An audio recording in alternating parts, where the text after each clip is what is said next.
Bon, les 35, on va considérer qu'on a laissé les 5 minutes à tout le monde.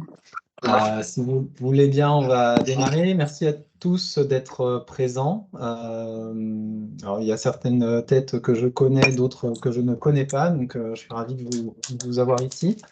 Donc, l'objet du webinaire aujourd'hui, c'est de parler d'outils numériques. C'est vraiment un enjeu important dans nos métiers actuellement et qui va le devenir de plus en plus. Donc, ce webinaire est créé avec la collaboration de Formex, qui est un cabinet de formation et de conseil.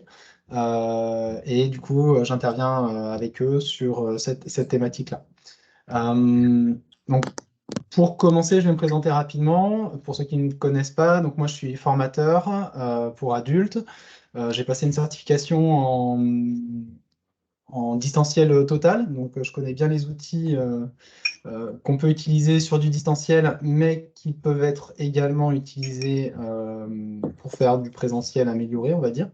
On va parler derrière de toutes les modalités qu'on peut traiter en formation grâce au numérique.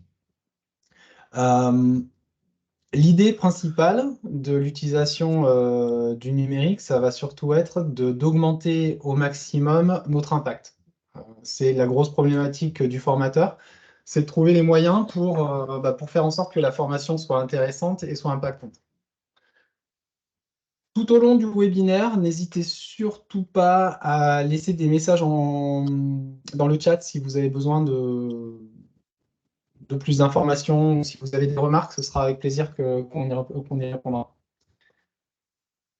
Donc, pour faire une formation efficace, on le disait, il y a deux composantes qui sont extrêmement importantes et sur lesquelles le numérique peut nous aider. C'est sur l'attention des stagiaires.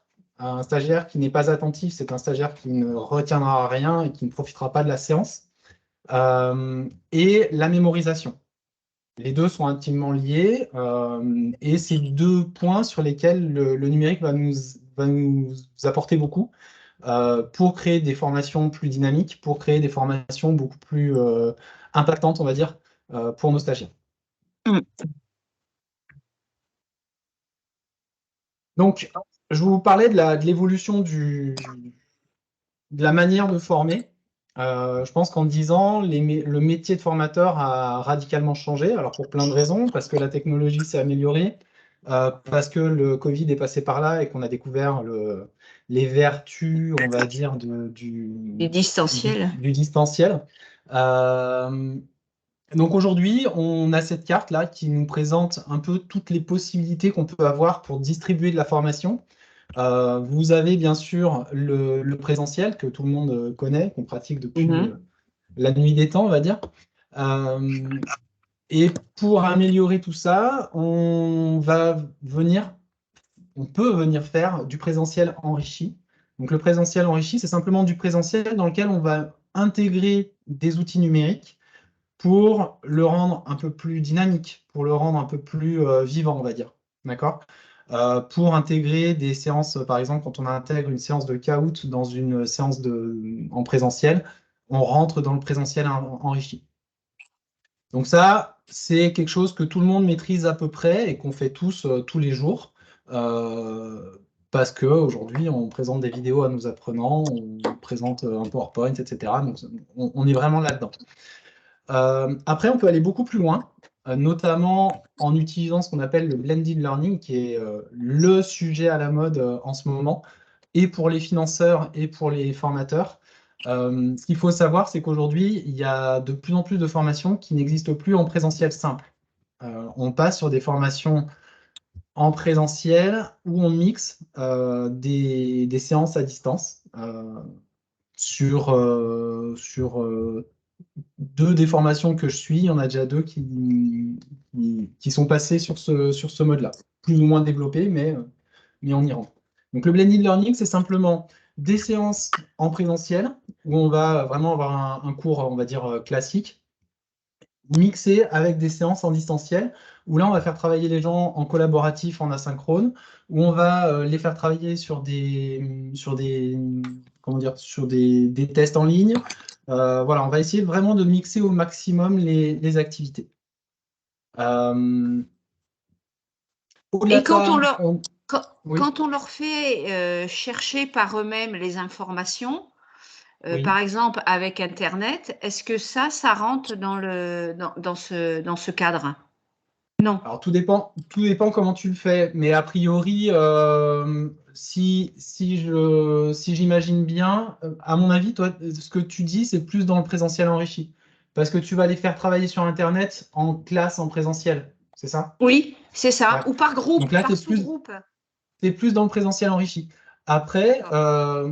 le blended learning, ce serait par exemple les faire travailler sur une séance, sur une demi-journée en groupe, chez eux en distanciel, Mhm. éventuellement avec des outils comme Google Workspace, etc.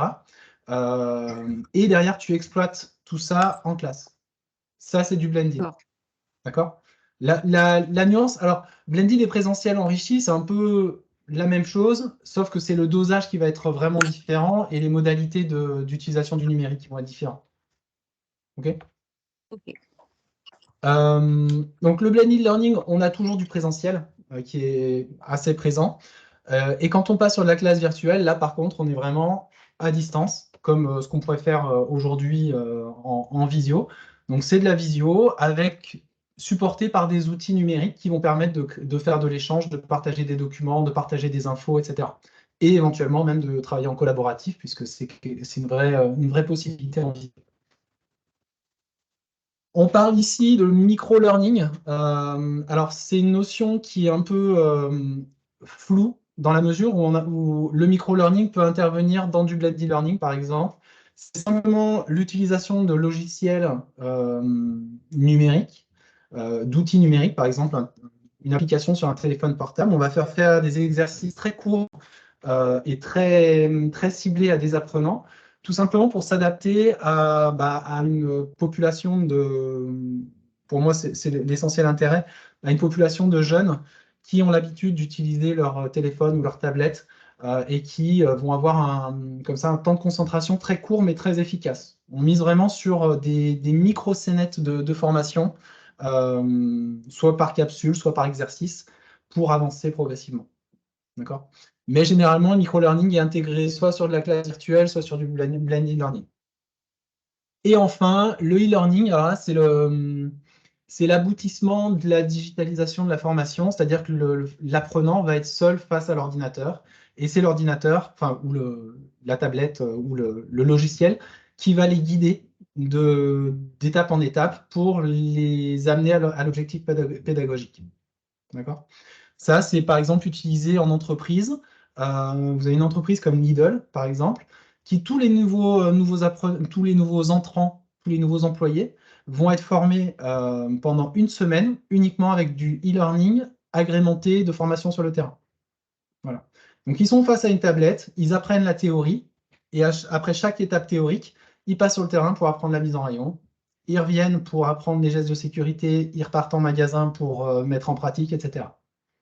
Ça, c'est une vraie modalité, avec des capsules qui sont conçues spécifiquement pour, etc. D'accord? Euh, alors là, on est vraiment sur du travail de développement informatique. Donc, c'est quelque chose qu'on ne va pas forcément aborder beaucoup ce soir, parce que ce n'est pas le but. Je ne pense pas qu'il y ait d'experts en informatique parmi nous. Mais l'idée, nous, c'est de s'intéresser plus à cette partie-là, c'est-à-dire classe virtuelle, blended learning et éventuellement présentiel enrichi, et voir ce qu'on peut intégrer dans nos formations pour améliorer un peu notre impact. Ok. Alors la première question qu'on se pose en formation, c'est quel est notre objectif? Vous connaissez sûrement la taxonomie de Bloom. La taxonomie de Bloom, elle a été créée il y a déjà un petit moment, à une époque où le numérique n'avait pas la place qu'il a aujourd'hui. Et cette taxonomie a été modifiée, on va dire, pour prendre en compte les outils numériques. Donc ça peut être une bonne base de travail quand on se pose la question de savoir quel outil on va utiliser, pour quoi faire. Ok. Euh, donc, comme sur la taxonomie de Bloom traditionnelle, on va avoir nos différents niveaux d'aptitude à la pensée, d'accord? Donc, les niveaux simples jusqu'aux niveaux les plus complexes. Et pour chaque niveau, vous allez avoir des outils spécifiques où quand on veut se souvenir, juste mémoriser, on va bookmarker des éléments, on va faire du copier-coller sur Internet, on va surligner des documents, etc. Donc là, on est vraiment sur quelque chose de très simple. Et petit à petit, on va augmenter la difficulté. On va pouvoir, par exemple, sur le cycle d'analyse, faire du mind mapping, c'est-à-dire organiser des idées sur un schéma qu'on vient créer sur des logiciels spécifiques. On va pouvoir faire de l'arpentage, c'est-à-dire de la lecture de documentation un peu compliquée, on va dire, euh, en groupe, et on partage et on échange pour voir qui a compris quoi, comment ça marche, etc. Ça, c'est une technique qui est pas mal utilisée, notamment sur du travail asynchrone. Chacun travaille de son côté, on met en commun et on avance comme ça pour arriver à éluder des questions assez techniques. Voilà, sur l'évaluation, on va évaluer bien sûr par le biais éventuellement de notation, de tests, de modération d'échanges sur Internet, ça en fait partie. Et sur la création, bah, on va arriver sur tout ce qui est création plus technique, artistique, avec le blog, la vidéo, le podcast éventuellement, etc. Ok. Donc là, on a vraiment tout un outillage très spécifique qui va nous aider à monter nos séances. Chaque outil numérique peut être utilisé à un ou plusieurs niveaux de taxonomie, d'accord, en fonction de ce qu'on va en faire. Et l'objectif, bien sûr, c'est de contrôler la progression pédagogique de nos séquences, en commençant par du simple et en finissant par du plus complexe. Est-ce que c'est clair pour tout le monde, cette notion de taxonomie? Oui. Ok. Alors maintenant, on va faire le point sur les différents usages des outils numériques qui vont être utilisés pour faire plein de choses, pour à peu près toutes les tâches qu'on peut être amené à faire dans notre métier de formateur, c'est-à-dire créer du contenu, bien sûr, diffuser du contenu, faire de la communication, donc notamment utiliser les outils de visio, faire de la communication asynchrone, etc. L'animation des séances. Vous avez des outils qui sont extrêmement impactants pour faire de l'animation de séance aujourd'hui. On verra lesquels c'est tout à l'heure. Vous allez faire de l'évaluation. Alors, quand on parle d'évaluation sur les outils numériques, on parle souvent de QCM, mais vous verrez, il y a bien plus que ça. Et c'est vraiment il y a des choses vraiment très, très sympas à faire. Et enfin, vous pouvez faciliter toute la partie veille professionnelle qui est nécessitée, qui est rendue obligatoire par Calliope pour ceux qui sont labellisés Calliope. Et vous pouvez gagner énormément de temps grâce à quelques outils. Je vous en parlerai tout à l'heure. Allez, on va commencer par la création de contenu, du coup. Donc, la création de contenu, vous avez aujourd'hui la possibilité de sortir du PowerPoint traditionnel. Alors, PowerPoint, c'est très bien, hein, vous voyez, d'ailleurs, ce soir, je l'utilise. C'est très bien, par contre, c'est un logiciel qui a ses limites, puisqu'il va être un peu moins interactif que d'autres. Vous allez, là, avec certains outils, vous allez pouvoir faire des jeux, vous allez concevoir vous-même vos propres jeux, du type jeu de loi, etc. Je vais vous montrer un exemple juste après. Vous pouvez créer des capsules d'apprentissage où l'apprenant va être seul face à son ordinateur et va suivre un cours que vous avez monté de toutes pièces. Vous allez pouvoir bien sûr faire des présentations de même type que PowerPoint, mais de manière beaucoup plus ludique, beaucoup plus interactive. Donc c'est vraiment un outil extrêmement intéressant. Pour vous donner un petit exemple de ce qu'on peut faire avec Geniali, je vous montre ceci que certains connaissent peut-être. C'est simplement un jeu de loi. Donc, jeu de loi qui peut être utilisé pour faire un jeu de révision, par exemple, avec tout un système de pions qui se déplacent sur votre plateau de jeu, avec un dé que vous allez pouvoir actionner directement. Donc, par exemple, j'ai fait 5, 1, 2, 3, 4, 5, hop, et sur chaque case, j'ai une question qui apparaît. Pixabay est un site de piratage d'images vrai-faux.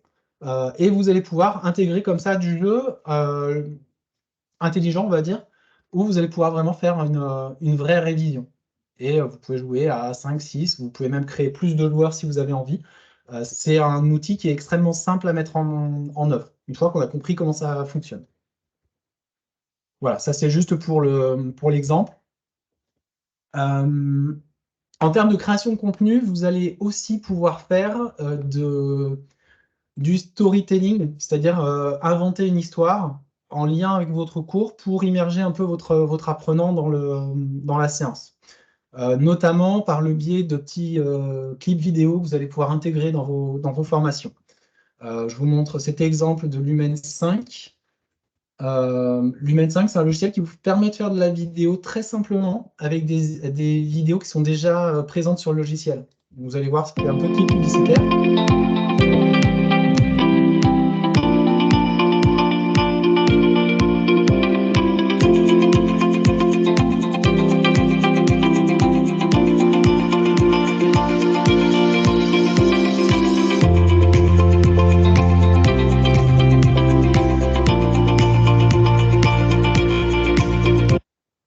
Voilà, je ne vais pas jusqu'au bout, parce que c'est juste pour que vous compreniez l'objectif de tout ça. Mais ça vous permet de faire une cassure, par exemple, dans votre cours et intégrer quelque chose d'un peu plus ludique que simplement un PowerPoint qui défile. Aziz avait une question. Oui, bonjour. Est-ce que vous allez nous envoyer la présentation à la fin? Est-ce que c'est Je peux possible vous en envoyer un résumé si vous voulez, oui. Ah, ça serait chouette parce que comme ça, je me concentre et je ne prends pas les notes, trop de notes. Voilà, c'était pour savoir si vous allez nous l'envoyer ou bien sinon je commence à Ouais, calculer, à prendre note à côté. Parce que c'est vraiment ça marche, pas de souci. intéressant. C'est gentil, merci beaucoup. Je vous envoie ça. Voilà pour la partie storytelling et insertion. Oui. J'avais une petite question. Est-ce que ces logiciels sont gratuits ou payants? Parce que ça, c'est important. Alors, on en parlera, mais pour le coup, Lumen 5 est totalement gratuit. D'accord, parce que s'il faut tous les C'est un acheter, logiciel qui est totalement gratuit et qui est... quoi. D'accord. Oui, oui. Alors, là, tous les logiciels que je vous présente, globalement, c'est des logiciels qu'on peut utiliser en étant formateur à son compte. C'est-à-dire que enfin, je vais vous parler de logiciels qui sont très chers, mais de manière très très rapide, juste pour connaître. Mais globalement, la majorité des logiciels qui sont ici sont accessibles facilement. D'accord? Avec certaines contraintes, mais accessibles facilement. Donc dans les logiciels, vous avez Geniali, donc, que je vous ai présenté tout à l'heure avec la partie jeu de loi, par exemple, mais vous pouvez y faire des présentations. Vous pouvez faire, si vous avez envie de vous investir un peu là-dedans, des escape games pour vos apprenants, avec des choses à chercher, des pièces à déplacer. Enfin, c'est vraiment extrêmement complexe. Enfin, complexe et complet, on va dire. Vous avez un logiciel qui est très simple à prendre en main aussi, c'est Powtoon, qui vous permet de faire des petites vidéos avec, je ne sais pas si vous avez déjà vu les systèmes de mains qui écrivent sur l'écran des textes au fur et à mesure, ça vous fait une présentation assez ludique, c'est sympa. Vous avez des logiciels de screencasting. Donc screencasting, ça vous permet d'enregistrer votre écran tout en commentant ce que vous faites. D'accord? C'est notamment assez utilisé pour tout ce qui est explication de logiciels, savoir comment prendre en main Excel, ce genre de choses. C'est pareil, c'est des logiciels qui sont extrêmement simples à prendre en main. Lumen 5, Learning Apps, ça vous permet de faire des jeux, des petits jeux sur Internet, et H5P, c'est à peu près l'équivalent en plus complexe et en plus complet. Voilà.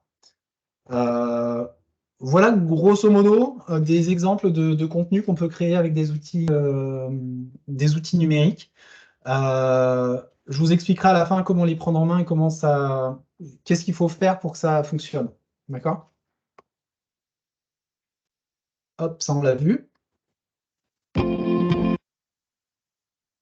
Ensuite, dans les autres usages, on a la possibilité de diffuser du contenu. Donc, diffuser du contenu, on va pouvoir le faire de plein de manières différentes en fonction de l'activité qu'on va avoir. C'est-à-dire si je suis un centre de formation, j'aurais peut-être intérêt à proposer ce qu'on appelle un Learning Management System, le LMS, dont je vous parlerai encore plus loin, qui est un système qui centralise toutes les phases de la formation, c'est-à-dire le cours en lui-même, jusqu'à l'évaluation et éventuellement toute la partie administrative. Donc là, en LMS, on pense notamment à Moodle, qui est utilisé par des très gros centres de formation comme l'AFPA, par exemple. Vous avez Digiformat qui vous offre aussi cette solution-là pour mettre du contenu en ligne et créer tout votre scénario pédagogique est créé directement sur la plateforme. C'est des solutions qui sont chères et pas forcément simples à mettre en place. D'accord? Donc on en parle parce que c'est une solution, mais ce n'est pas forcément les plus simples. Ensuite, vous avez des outils qui fonctionnent très bien pour des formations qui ne sont pas trop volumineuses en termes de temps et en termes de contenu. C'est les outils de collection. Donc là, je pense à Padlet, par exemple, que vous avez ici, qui est un système, qui est un site internet sur lequel vous allez déposer des documents et vous allez créer une page avec tous les documents centralisés sur cette page-là. Vous envoyez un lien à votre stagiaire, il a accès à tout. D'accord? Ça, c'est vraiment très simple. C'est peut-être la solution la plus facile à prendre en main pour diffuser du contenu. Ça reste très basique. Vous pouvez assez peu organiser vos documents à l'intérieur. Et voilà, c'est juste une page web. Mais très bien. Et ensuite, vous avez toutes les solutions de communication synchrone, asynchrone. Donc là, je pense notamment à Google Workspace, dont je vais vous parler beaucoup ce soir, parce que c'est un outil que j'utilise beaucoup et que j'apprécie beaucoup. Mais si vous n'aimez pas Google, vous avez la possibilité aussi d'utiliser d'autres solutions, notamment les solutions Framasoft, pour ceux qui connaissent. C'est exactement les mêmes solutions informatiques, les mêmes logiciels, mais développés par des programmeurs qui font ça sur leur temps libre et qui, du coup, proposent le logiciel gratuitement. Ok. Euh, voilà. Et après, bien sûr, vous avez tous les outils pour communiquer de Google, Microsoft Teams, dans lequel vous pouvez créer des groupes et diffuser des documents. Ça, c'est une solution qui est utilisée par pas mal de centres de formation, par exemple. C'est un complément à la formation en tant que telle. Pour tout ce qui est communication, alors ça revient un peu au même que la diffusion d'informations, mais là, vous allez voir, on va passer plus sur de la communication synchrone. Vous avez tous les logiciels, bien sûr, de visio. Alors, on a Zoom, on a Teams, on a éventuellement Discord qui fait ça.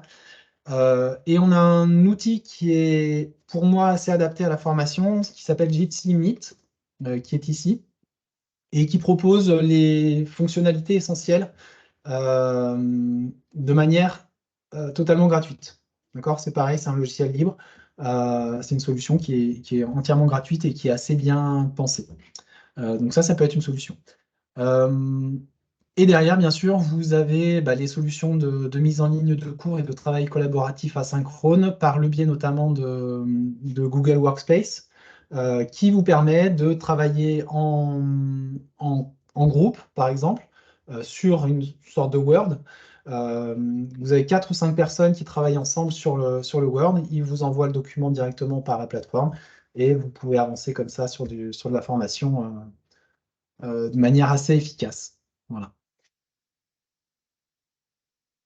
Un outil aussi hop, je reviens en arrière. Un outil qui est assez intéressant en termes de communication. Alors là, c'est pour la communication en direct et pour du travail en groupe. C'est MindMeister qui permet de faire des cartes mentales en ligne et en collaboratif. Donc ça, c'est assez intéressant si vous faites du travail un peu complexe de recherche en groupe. Vous pouvez vraiment, les apprenants peuvent vraiment organiser leurs idées comme ça, c'est assez intéressant. Donc MindMeister. Pour l'animation. Alors l'animation, c'est peut-être la partie où le numérique change le plus de choses. Tout simplement parce que vous allez vraiment pouvoir ajouter de l'interactivité dans vos formations. Euh, Vous allez bien sûr pouvoir travailler en visio si vous avez besoin de visio. Notamment, je pense par exemple un jour de grève, vous savez que vous avez beaucoup d'étudiants qui ne seront pas en mesure de se déplacer jusqu'au centre de formation ou jusque dans la salle, vous pouvez proposer à une partie des stagiaires d'être en visio et à l'autre partie d'être en classe. Ça marche plutôt très bien et ça permet de garder le lien. Ensuite, et pour moi c'est peut-être le plus important, ça va vous permettre d'intégrer de l'interactivité grâce à des outils comme par exemple Mentimeter, comme Kahoot, où là on va demander aux apprenants d'utiliser leur téléphone ou leur ordinateur pour venir interagir avec le groupe. Je prends un exemple de Mentimeter. Vous pouvez très bien organiser un micro-sondage ou un micro-concours pendant le cours. Les apprenants prennent leur téléphone, ils répondent directement en ligne et les résultats s'affichent sur l'écran, sur l'écran du rétroprojecteur. Et là, vous créez vraiment une dynamique au sein de la formation et vous faites participer réellement les apprenants, ce qui est vraiment la base de l'impact en formation. Vous avez bien sûr la possibilité de créer des jeux pédagogiques, donc on a vu tout à l'heure, mais il y en a plein d'autres à mettre en œuvre. Des séances de brainstorming participatif, pareil, en utilisant des outils numériques, ou la possibilité de faire des icebreakers directement par le biais d'applications. Notamment Mentimeter permet de faire ça. Vous savez, la fameuse activité où vous demandez en début de cours c'est quoi votre humeur en ce moment, comment vous vous sentez, etc. Vous pouvez le faire directement sur Mentimeter, histoire d'ajouter un peu d'interactivité. Donc toujours dans les outils, vous avez Google Workspace, bien sûr, Teams, Framasoft, dont j'ai parlé tout à l'heure, qui est l'équivalent de Google, Kahoot, Mentimeter, qui est pour moi peut-être euh, qui, qui manque vraiment à être connu par les formateurs pour ajouter de l'interactivité dans les formations. Et après, bien sûr, MindMeister, j'en ai parlé tout à l'heure, et Genially, qui nous permet pareil, de créer des choses plus dynamiques. Alors ça, c'est un autre gros sujet de la formation, l'évaluation, puisque c'est aussi une partie importante de toute la partie Calliope, où on demande aux formateurs de rendre des comptes, de prouver qu'ils ont bien fait des évaluations, et c'est pas toujours évident, parce que quand vous faites du questionnement à l'oral, vous avez du mal à prouver que vous avez bien questionné, c'est pas toujours simple. Les outils numériques, notamment des outils comme Kahoot, par exemple, vont vous permettre de garder une trace de toutes vos évaluations, tout en étant ludique. Et ça, c'est un vrai plus. Donc, vous allez pouvoir créer des quiz, vous allez pouvoir créer des devoirs, vous faire envoyer des devoirs directement par le biais de Google, par exemple.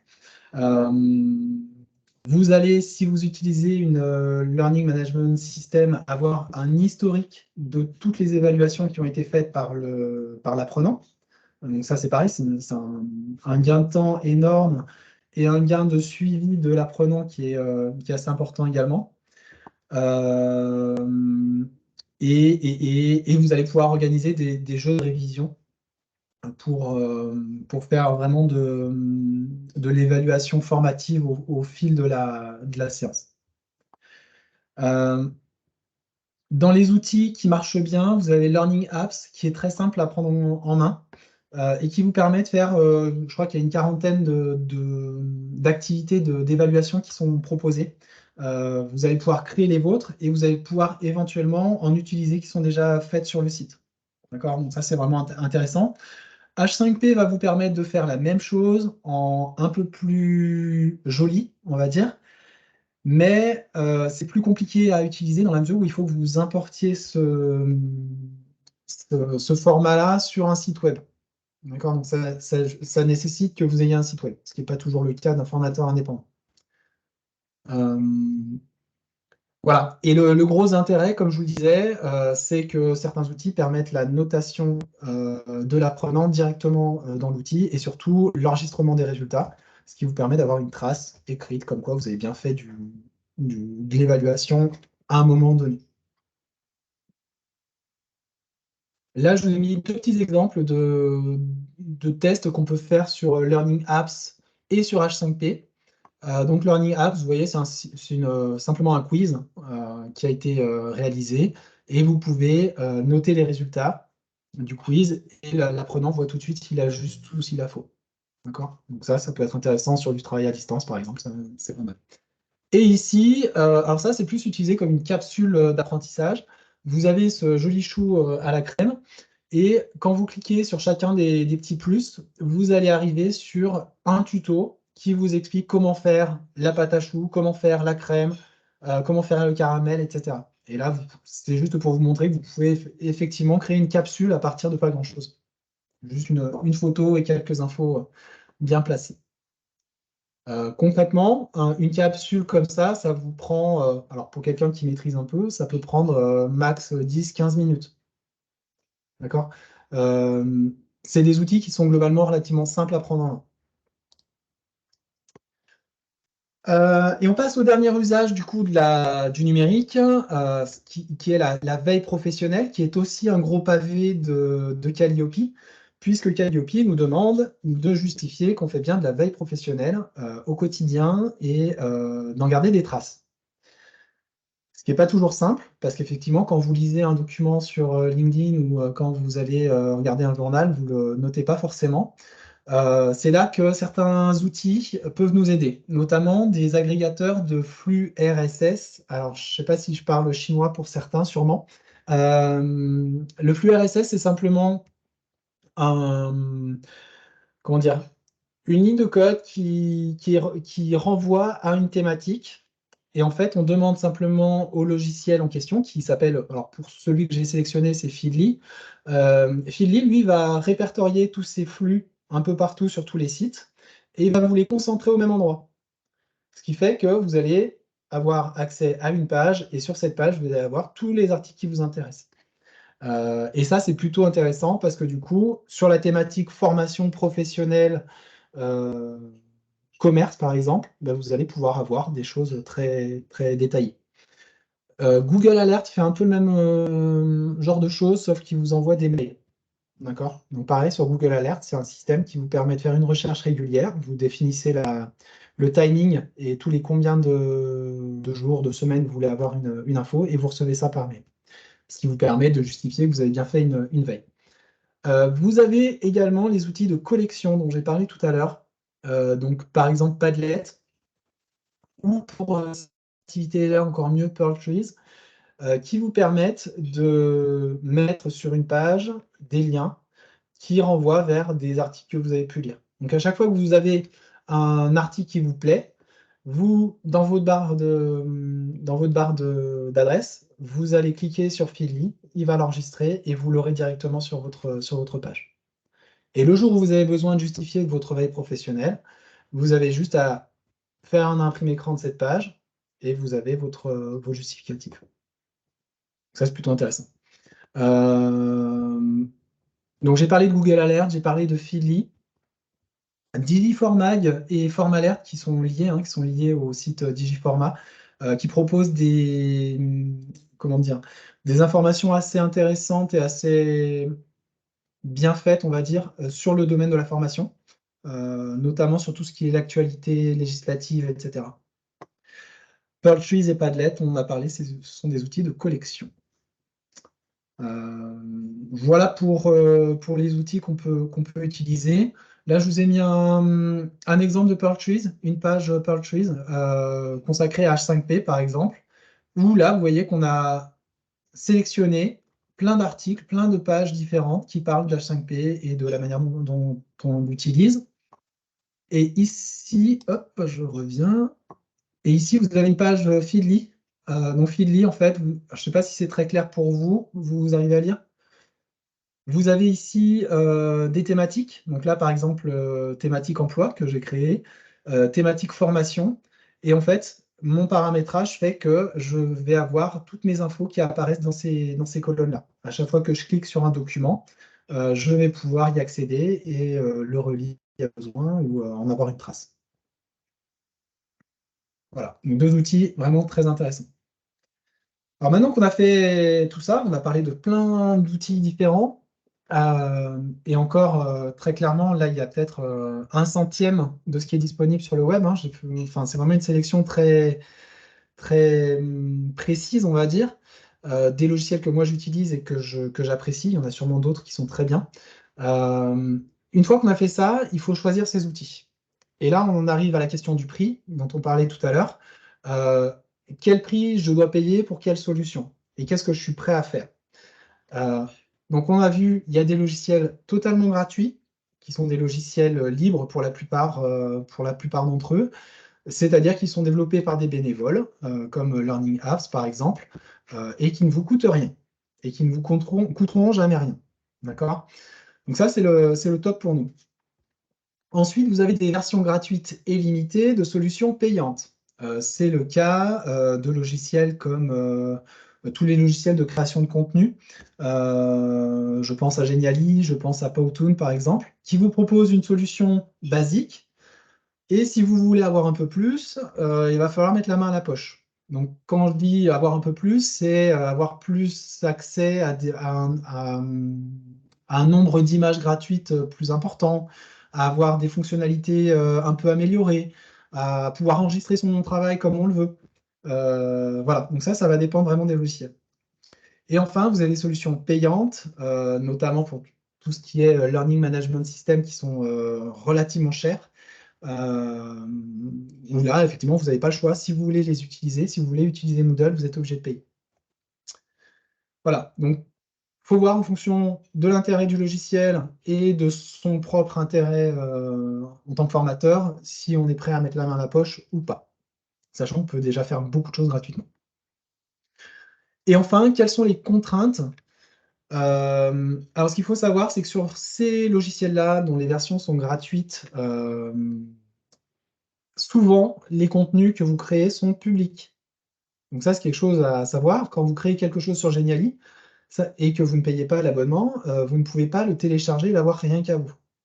C'est posé sur le web, référencé comme voilà, référencé, et les autres utilisateurs peuvent y avoir accès. Après, il y a des moyens pour éviter que tout le monde y ait accès, mais techniquement, ça ne vous appartient pas. Ensuite, vous êtes obligé de créer un compte par outil.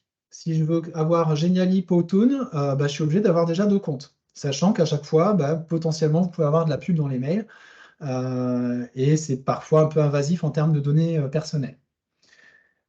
Bien sûr, la connexion est souvent indispensable. Impossible d'utiliser Genially hors ligne. Donc ça, c'est un vrai problème. Et enfin, pour que ce soit utile, il faut que vous soyez formé, que vous maîtrisiez l'outil et que vous soyez à l'aise.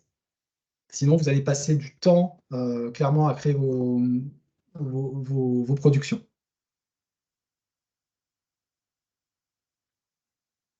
Grosso modo, pour résumer, les avantages du numérique en formation, c'est bien sûr l'interactivité.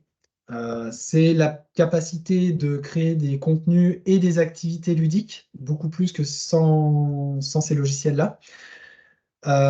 C'est un super moyen de travailler en synchrone et en asynchrone et surtout de mêler les deux. Vraiment de faire tout successivement. Ça va vraiment vous faciliter le travail. Je pense notamment à Google Workplace là, qui est vraiment incroyable pour ça. Et enfin, vous pouvez travailler tous les niveaux de taxonomie avec ces outils-là de manière relativement simple. Et du coup, l'idée, c'est vraiment d'obtenir un meilleur engagement des stagiaires et des formations beaucoup plus vivantes et beaucoup plus dynamiques. Et pour finir, on va voir les limites de tout ça, parce que c'est bien, il y a plein d'avantages, mais il y a quand même des limites. C'est que le risque, quand on se lance là-dedans, c'est qu'on tombe dans le 100% quiz ou le 100% ludique. C'est-à-dire qu'on a un super outil qui s'appelle Kahoot, et puis on va faire du Kahoot à longueur de temps, on va faire que ça. Un quiz, un QCM, ça ne permet pas de juger et d'évaluer des niveaux de taxonomie élevés. On est vraiment sur de la connaissance, sur du très basique.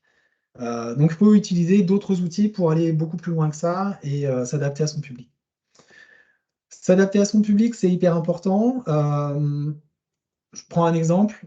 Autoriser l'accès au téléphone portable pendant une session de formation avec que des jeunes de 18 à 20 ans, ça peut parfois être problématique.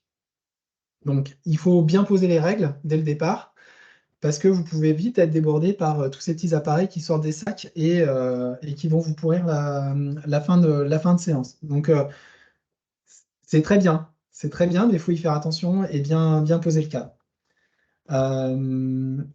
Et enfin, et ça, c'est vraiment la partie la plus importante, il faut sélectionner uniquement quelques outils et apprendre à s'en servir au fur et à mesure. Ça ne sert à rien de se mettre sur 10 logiciels en même temps parce que vous n'allez pas les maîtriser et vous n'allez pas réussir à avancer correctement. Vous allez perdre pied assez rapidement. Donc au final, ce qu'il faut que vous arriviez à faire si vous voulez vraiment passer à l'ère du numérique en formation, c'est déjà identifier ses besoins et les usages cibles, savoir qu'est-ce que vous voulez faire et euh, pourquoi est-ce que vous voulez utiliser le numérique? Est-ce que vous voulez utiliser le numérique essentiellement pour faire de l'évaluation? Est-ce que c'est pour faire de la présentation? Est-ce que vous voulez faire des capsules d'apprentissage pour que les apprenants puissent apprendre tout seuls dans leur coin? Ou est-ce que c'est plus un moyen d'animer en direct? Ça, c'est à vous de le définir dès le départ. Une fois que vous avez fait ça, vous devez identifier 2, 3, 4 maximum outils que vous voulez prendre en main et vous allez essayer de vous y former. Vous allez, faut être curieux, faut essayer, faut se planter, faut recommencer, etc., etc. Et surtout persévérer. Euh, sur les outils, notamment sur les outils de création de contenu, ce qui est vraiment intéressant, c'est de s'intéresser à des modèles qui sont déjà faits pour aller voir comment ils sont conçus. Et une fois qu'on a vu comment c'est conçu, à ce moment-là, on arrive à créer nos propres outils. Ça peut être un bon moyen de se former.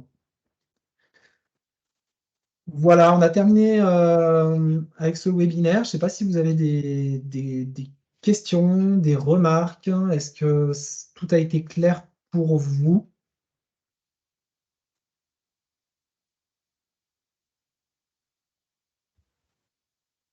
Alors, Maryse? ouais, Ouais. c'est clair, mais tu vas nous envoyer pour qu'on parce que j'ai noté, tu vois, Jitsi.net, j'ai noté Learning Apps, Learning Apps, et, ouais. la veille avec Feedly. Oui. Donc, en fait, parce que le problème, c'est qu'en fait, je pense que je prends pas assez de temps pour aller voir et essayer de créer. Je pense Alors, il faut prendre c'est du ce que je disais, temps. il faut persévérer. Et surtout, ne pas se lancer dans 3 choses en même temps. Si tu as envie d'aller voir Feedly, par exemple, tu fais Feedly, tu regardes comment ça marche, tu y passes du temps. Et une fois que tu as vu ça, à ce moment-là, tu peux passer à la suite. Mais il faut surtout pas essayer de partir un peu sur tous les outils en même temps parce que Mhm. on se perd très rapidement. Mhm.